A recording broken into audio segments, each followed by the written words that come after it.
हरे कृष्ण। कैलाशवासी गिरिजाविलासी श्मशानवासी सुमनो निवासी काशी निवासी विजय प्रकाशी योनादिकल्पेश्वर एवं सोऽसौ। जो कैलाश पर निवास करते हैं और भगवती गिरिजा के संग सदा आनंद की अनुभूति करते हैं, जो स्मशानवासी होने पर भी भक्तों के मन और हृदय में निवास करते हैं और काशी में रहने वाले तथा विजय प्रदान करने वाले हैं, वे अन्य कोई नहीं अपितु भगवान आदि कल्पेश्वर ही है। श्रावण के इस मास में सभी भक्त भाव विभोर होकर भगवान शिव की पूजा आराधना करते हैं। उनकी अपार भक्ति पाने के लिए उनका पंचामृत से अभिषेक करते हैं, बिल्व धतूरा आदि से उनको प्रसन्न करने का प्रयास करते हैं। वैसे तो पूरे श्रावण मास में भक्ति पूर्वक भगवान शिव की आराधना करते हैं, किंतु श्रावण के सोमवार को शिव जी की पूजा आराधना करने से जो पुण्य फल मिलता है वही पूरे श्रावण मास में करने से मिलता है। श्रावण सोमवार का महत्व अत्यधिक है, इसलिए अगर व्यक्ति कोई कारणवश पूरे श्रावण मास में उपवास नहीं कर सकता, किंतु मात्र श्रावण सोमवार के दिन उपवास कर पूरी श्रद्धा से शिव जी की आराधना करता है तो व्यक्ति के समस्त पाप नष्ट हो जाते हैं। शिव जी की आराधना करने वाला व्यक्ति मोक्ष का अधिकारी बनता है। जो श्रावण सोमवार के दिन शिव जी की पूजा आराधना करता है वो अनेक जन्मों के संचित दुख समूह से मुक्त होकर शिव जी के कल्याणमय पद की प्राप्ति कर सकता है। जन्म, वृद्धि, स्थिरता, परिणमन, अपक्षय और विनाश जैसे सभी विकारों से शून्य बनकर संसार रोग से मुक्ति पाकर आध्यात्मिक लोक में स्थान प्राप्त कर सकता है। तो ऐसे ही परम पावन श्रावण सोमवार का महत्व बताते हुए स्कंद पुराण में सूत गोस्वामी भगवान शिव जी के गुणगान गाते हुए एक पौराणिक कथा सुना रहे हैं। तो चलिए आज श्रावण मास के सोमवार के दिन हम भी इसी कथा का श्रवण करके भगवान शिव जी की आराधना करते हैं। सूत जी कहते हैं, जो नित्यानंद में निराकार अंत से आदि शिव को जानते हैं वे परम पद को प्राप्त कर सकते हैं। जो संसार रूपी भवसागर पार कर सुख रूप से मोक्ष पाना चाहते हैं वह शिव जी की पूजा कर स्वर्ग और मोक्ष को प्राप्त कर सकते हैं। ब्रह्मचारी, गृहस्थ, कन्या, सुहागिन स्त्री अथवा विधवा कोई भी मनुष्य सोमवार को भगवान शिव जी की विधि पूर्वक पूजा आराधना करके मनोवांछित फल की प्राप्ति कर सकता है। सूत गोस्वामी सोमवार का महत्व बताते हुए एक कथा भी सुनाते हैं। तो चलिए हम भी आज उसी कथा का श्रवण करते हैं, जिसे सुनकर मनुष्य मोक्ष प्राप्त कर सकता है और भगवान शिव जी की भक्तिमय सेवा कर उनकी आराधना कर सकता है। प्राचीन समय में चित्रवर्मा नाम से प्रसिद्ध एक महान राजा हो गए। वे बहुत ही निष्ठावान, धर्मपरायण और शक्तिशाली राजा थे। वे अपने राज्य में कोई भी दुष्कर्म होने नहीं देते। अगर ऐसा कोई दुष्ट व्यक्ति हो तब पर भी उसे वो अत्यंत कठोर दंड देते, जिसे देखकर दूसरे भी दुष्कर्म करने से भयभीत हो जाते। इसलिए उन्हें यमराज के समान माना जाता था। वे अपनी प्रजा की रक्षा करने में सक्षम थे। राजा चित्रवर्मा भगवान शिव और भगवान नारायण के भक्त थे। अपने जीवन में भी वे सुखी थे। उनके अत्यंत पराक्रमी और बलवान पुत्र थे और अंत में एक सुंदर सुशील कन्या भी थी, जिसका नाम सीमंतिनी था। अब चित्रवर्मा की पुत्री बड़ी हो रही थी। एक दिन राजा ने ब्राह्मणों को बुलाकर उसकी जन्म कुंडली दिखाकर उसके भविष्य के बारे में पूछा। तो एक ने कहा कि महाराज, आपकी पुत्री बहुत ही भाग्यवान है। वो अपने जीवन को बहुत ही सुखमय रूप से पूर्ण करेगी। वह 10,000 वर्षों तक अपने स्वामी के साथ आनंद भोगेगी और 8 पुत्रों को जन्म देकर उत्तम सुख का उपभोग करेगी। तो वहीं दूसरी ओर किसी और ब्राह्मण ने कहा, हे महाराज, ये कन्या 14वें वर्ष में विधवा हो जाएगी। ये सुनकर राजा थोड़ी देर के लिए दुविधा में पड़ गए, अपनी पुत्री के लिए चिंता में डूब गए। फिर सब कुछ भाग्य पर छोड़कर ब्राह्मणों को विदा कर दिया। सीमंतिनी धीरे धीरे बड़ी हो रही थी, समझदार हो रही थी। अब ब्राह्मण की कही हुई बात ने भी चर्चा का स्वरूप ले लिया। उसकी सखियां भी ये बात की चर्चा करने लगी कि वह छोटी उम्र में ही विधवा हो जाएगी। अब इस बात से परेशान सीमंतिनी ने याज्ञवल्क्य मुनि की पत्नी मैत्रेयी के पास गई। मुनि पत्नी अत्यंत धार्मिक और भगवान शिव की भक्त थी। अब सीमंतिनी ने उनके पास जाकर बड़े ही आदर से प्रणाम किया और कहा कि हे माता, मैं आपके चरणों में आई हूँ। मुझे मार्ग दिखाइए, मुझे सौभाग्य बढ़ाने वाले सत्कर्म का उपदेश दीजिए। इस तरह अपने शरण में आई हुई राजकन्या से पतिव्रता मैत्रेयी ने कहा, हे पुत्री, तेरे सौभाग्य के सूरज को उदय करने के लिए शिवजी और माता पार्वती की आराधना कर। पूर्ण श्रद्धा और नियम पूर्वक सोमवार का व्रत कर इस दिन स्नान इत्यादि से शुद्ध होकर शुद्ध वस्त्र धारण कर शिवजी और माता पार्वती की पूजा करके उपवास कर उनसे अपने सौभाग्य के लिए प्रार्थना कर। ऐसा करने से तुम्हारे जीवन की सभी तकलीफ दूर हो जाएगी। तुम्हारे जीवन में सौभाग्य का सूरज उदय होगा। और हाँ, एक बात याद रखना, कैसी भी कठोर स्थिति उत्पन्न क्यों ना हो, तब पर भी शिवजी की पूजा मत छोड़ना। इतना कहकर माता मैत्रेयी अपने आश्रम में चली गई। सीमंतिनी उनके कथन अनुसार शिवजी का पूजन करने लगी। उसने सोमवार व्रत करना आरंभ किया। अब पुत्री बड़ी हो रही थी और विवाह योग्य भी होने लगी थी, इसलिए चित्रवर्मा ने अपनी पुत्री के लिए सुयोग्य वर की तलाश शुरू की। उस समय एक समृद्ध निषेध देश था, जिसमें नल और दमयंती का इंद्रसेन नामक पुत्र था और राजा इंद्रसेन के पुत्र हुए चंद्रगत। वे भी विवाह योग्य हो चुके थे, जिसका प्रस्ताव चित्रवर्मा की पुत्री के लिए आया। तो उसने अपने गुरुजी की आज्ञा से अपनी पुत्री का विवाह चंद्रगत से सुमंगल रूप से करवा दिया। कुछ समय के लिए चित्रवर्मा की पुत्री और दामाद उनके साथ ही रहे। अब एक दिन चंद्रगत अपने मित्रों के साथ यमुना तट पर विहार करने के लिए गया हुआ था और अचानक यमुना की लहरें तेज होने लगी। इस तूफानी लहरों में उनकी नाव डूबने लगी। नदी के दोनों तटों पर भारी हाहाकार मच गया। सभी ने उस नाव में बैठे राजकुमार और उनके मित्रों को बचाने की बहुत कोशिश की, लेकिन जो भाग्य में लिखा है उसे कौन टाल सकता है। देखते ही देखते यमुना नदी के उछलते पानी में ही नाव में बैठे सभी लोग डूब गए। इस दुर्घटना को देखकर चारों ओर शोक का वातावरण फैल गया। उनके विलाप से आकाश मंडल गूंज उठा और ये समाचार सुनकर राजा चित्रवर्मा और उनकी पुत्री के सिर पर तो मानो आसमान टूट पड़ा। जैसे तैसे दौड़ते हुए चित्रवर्मा यमुना किनारे आते आते मूर्छित होकर धरती पर गिर पड़े और राजकुमार के पिता की हालत भी कुछ ऐसी ही थी। दोनों परिवार पर दुखों का पहाड़ टूट पड़ा था। चारों ओर सभी दुख के सागर में डूब गए, लेकिन भाग्य का लिखा कौन मिटा सकता है। ये समझते हुए नगर के बड़े बूढ़ों ने चित्रवर्मा को नगर में वापस लेकर आ गए। चित्रवर्मा ने अपनी पुत्री को भी धीरज बंधाई और यही शिक्षा दी कि उसके भाग्य का लिखा कोई नहीं मिटा सकता।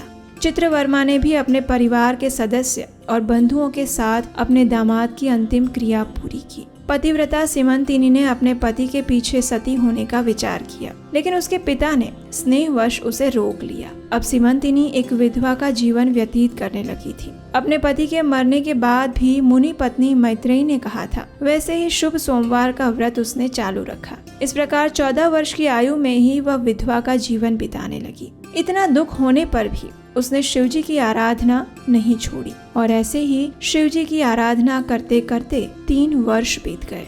दूसरी ओर पुत्र के शोक में डूबे हुए राजा इंद्रसेन को अपने ही भाइयों ने धोखा दिया और बलपूर्वक उसका राज्य छीन लिया। उन्हें पत्नी सहित पकड़कर कारावास में डाल दिया। सभी के मन में यही था कि इंद्रसेन का पुत्र चंद्रगत यमुना में डूब गया है, लेकिन वो जल में डूबने पर नीचे की ओर गहराई में उतरने लगा था और ऐसे ही वह पाताल में पहुंच गया, जहाँ राजकुमार ने नाग वधुओं को जल क्रीड़ा करते हुए देखा। अब नाग कन्याएं भी राजकुमार को देखकर आश्चर्यचकित हो गई। उसे उठाकर पाताल लोक में तक्षक नाग के नगर में ले आई। चंद्रगत इस अद्भुत सौम्य मनोहर नगर को देखकर मंत्रमुग्ध हो गया, जो कि इंद्र भवन के समान सुंदर, मनोहर और मनमोहक था। उसने सुंदर महल को भी देखा, जो बड़े बड़े रत्न से सुशोभित था। रत्न के प्रकाश की किरणों से प्रकाशित हो रहा था। भगवान सूर्य के समान तेजस्वी नागराज तक्षक नाग को सभा भवन में विराजमान देख परम बुद्धिमान राजकुमार ने विनम्रता पूर्वक उन्हें प्रणाम अर्पित किए और हाथ जोड़कर खड़े रह गए। तक्षक नाग के तेज से उसकी आंखें भी नहीं खुल रही थी। नागराज ने बड़े ही प्रेम पूर्वक नाग कन्याओं से पूछा कि ये कौन है और कहाँ से आया है। तो उन नाग कन्याओं ने कहा कि हमने इसे यमुना जल में देखा। इसके कुल का तथा नाम का परिचय न होने के कारण इसे आपके पास ले आई है। तब तक्षक ने राजकुमार से पूछा तो उसने बताया कि वह भूमंडल के प्रसिद्ध निषद देश के राजा नल और दमयंती का पौत्र है। मेरे पिता का नाम इंद्रसेन और मेरा नाम चंद्रगत है। इतना कहकर उसने अपने साथ हुई घटना का विस्तार पूर्वक वर्णन कह सुनाया कि किस प्रकार वह यमुना नदी में डूब गया था। उसने ये भी कहा कि उसका विवाह थोड़े समय पहले ही हुआ था और विवाह के बाद थोड़े समय के लिए वह अपने ससुराल में रह रहा था और अचानक ही ये घटना हुई और ये नागपत्नियां मुझे आपके पास ले आई। किसी जन्म के पुण्य के प्रभाव से यहाँ मैं आपके दर्शन कर रहा हूँ। मैं धन्य हो गया, मेरे माता पिता कृतार्थ हो गए, क्योंकि आपने दया करके मेरी ओर देखा। राजकुमार की ऐसी मनमोहक बातें सुनकर तक्षक ने कहा, हे राजकुमार, तुम भयभीत ना हो, धैर्य रखो और बताओ तुम समस्त देवताओं में से किसकी पूजा करते हो। तब राजकुमार ने कहा, जो देवों के भी देव हैं, जो महादेव हैं, वही उमापति भगवान शिव जी की मैं पूजा करता हूँ, जो समस्त जगत में सर्वश्रेष्ठ हैं, जो कारणों के भी कारण हैं, जिन्होंने गंगा को अपने सिर पर धारण किया, जिनके सिर पर चंद्रमा का मुकुट है, जिनके तेज की कोई सीमा नहीं, समस्त सृष्टि के कल्याण हेतु समुद्र मंथन से निकलते हुए विष को जिन्होंने पी लिया था, जो पंच महाभूतों में स्थित हैं, वे विश्वात्मा भगवान सदाशिव की मैं पूजा करता हूँ। संपूर्ण संसार जिनकी इच्छा के अधीन है, वही शिव की मैं आराधना करता हूँ, जो अर्धनारीश्वर है, भगवती जगदम्बिका जिनके अर्धांगों में निवास करती है। और हाँ, तक्षक और वासुकी दोनों नागराज जिनके कानों के कुंडल हैं, वही पार्वती पति महादेव का मैं पूजन करता हूँ। राजकुमार की ऐसी अमृत वाणी सुनकर तक्षक अत्यंत प्रसन्न हो गए। उनके हृदय में महादेव जी के लिए जो भक्ति थी, उसका नव निर्माण हुआ। एक नए भक्ति रूपी सूरज का उदय उनके हृदय में हुआ। वे अत्यंत प्रसन्नता से बोलने लगे, हे बालक, तुम्हारी आयु छोटी है, किंतु तुम्हारा हृदय आत्मज्ञान से भरा हुआ है। तुम बालक होकर भी सर्वोत्कृष्ट परात्पर शिव तत्व को जानते हो। मैं तुमसे अत्यंत प्रसन्न हूँ।